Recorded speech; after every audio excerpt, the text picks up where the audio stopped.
आज ही Doubtnut app download करें। Doubtnut पर अपने सभी गणित, रसायन विज्ञान, भौतिक विज्ञान और जीव विज्ञान के डाउट्स का करो सफाया। बस प्रश्न की फोटो खींचो, एक ही प्रश्न को क्रॉप करो और तुरंत वीडियो सोल्यूशन पाओ। अभी डाउनलोड करें। प्रश्न दिया हुआ है कि स्पष्ट कीजिए कि स्वच्छ आकाश का रंग नीला क्यों होता है। तो स्वच्छ आकाश का रंग नीला दिखाई देने का कारण होता है प्रकाश का प्रकीर्णन। प्रकाश का प्रकीर्णन तो हम पहले पता होना चाहिए कि प्रकाश का प्रकीर्णन क्या होता है। तो प्रकीर्णन घटना वह घटना होती है जिसमें वायुमंडल में उपस्थित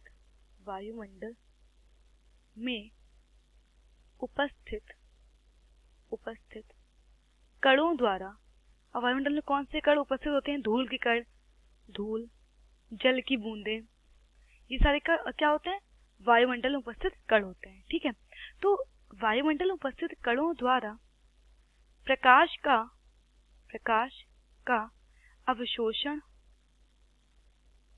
अवशोषण तथा चारों दिशाओं में विसरण।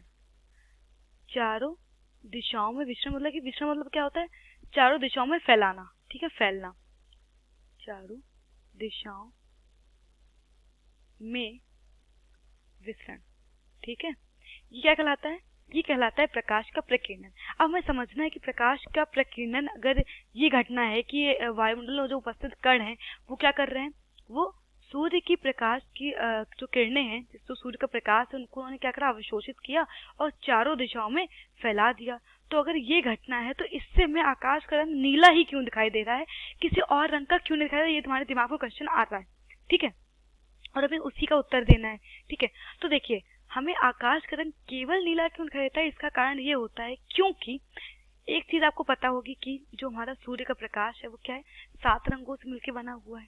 ठीक है, और जो उन 7 रंगों का क्रम है वो विबग्योर है। ठीक है, जिसमें बोलते हैं बैगनी, आहन, पीला। ठीक है, तो विबग्योर क्या होता है? नीला, जामुनी, हरा, पीला, नारंगी, लाल रंगों का मिश्रण। और ये लाल रंग जो ये 7 रंगों का जो क्रम है वो ये विबग्योर है, बताता है क्रम। और जो विबग्योर क्या होता है? तरंग दैर्ध्य का बढ़ता हुआ क्रम है। मतलब कि ये कि अगर हम विबग्योर के हिसाब से देखें तो जो ये स्टार्टिंग कलर है, बैगनी, जामुनी, नीला, हरा, ये सारे रंग कैसे हैं? इन रंग की तरंग दैर्ध्य क्या है? बहुत कम है। तरंग दैर्ध्य बहुत कम। और जो ये पीला, नारंगी और लाल रंग है, ये क्या है? इनकी तरंग दैर्ध्य बहुत अधिक है, क्योंकि ये क्या है? क्रम में सबसे आखिरी में। ठीक है, इस क्रम के सबसे आखिरी छोर पे हैं। तो अगर बैगनी, जामुनी, नीला, हरा, इन रंग की तरंग दैर्ध्य बहुत कम है तो क्या कर रहे हैं? जो वायुमंडल में कण होते हैं ये इनको आसानी से प्रकीर्णित कर देते हैं। ठीक है, तो हम लिख सकते हैं कि कम तरंग दैर्ध्य वाले रंगों का कम तरंग दैर्ध्यों वाले रंगों का प्रकीर्णन सबसे आसानी से हो जाता है।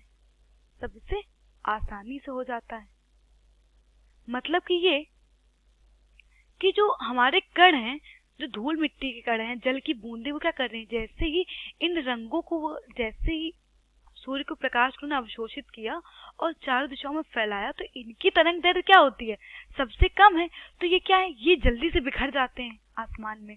ठीक है, तो इसीलिए जो है अब इन जिन रंगों का प्रकीर्णन सबसे ज्यादा होगा, जो रंग आसमान में फैलेंगे ज्यादा, तो वही रंग हमें दिखाई देगा आसमान में। ठीक है, तो यही कारण है कि हमें आसमान नीला रहता है, क्योंकि बैगनी, जामुनी, नीले रंगों का क्या प्रकीर्णन जो होता है वो सबसे ज्यादा होता है। ठीक है, और प्रकीर्णन सबसे ज्यादा होने के कारण हमें आसमान नीला दिखाई देता है। तो यही हमारा उत्तर है। तो आपको समझ में आ गया होगा कि हमें जो हमें आकाश का रंग है वो नीला क्यों कहता है? क्योंकि प्रकाश का प्रकीर्णन होता है, और प्रकाश का प्रकीर्णन कैसे हो रहा है वो हमने आपको बताया भी। ठीक है, तो यही हमारा उत्तर है। कक्षा 6 से 12वीं से लेकर नीट, IIT, JEE वो एडवांस के लेवल तक 1 करोड़ से ज्यादा छात्रों का भरोसा। आज ही डाउनलोड करें डाउटनेट ऐप या व्हाट्सएप करें अपने सारे डाउट्स 8400 400 400 पर।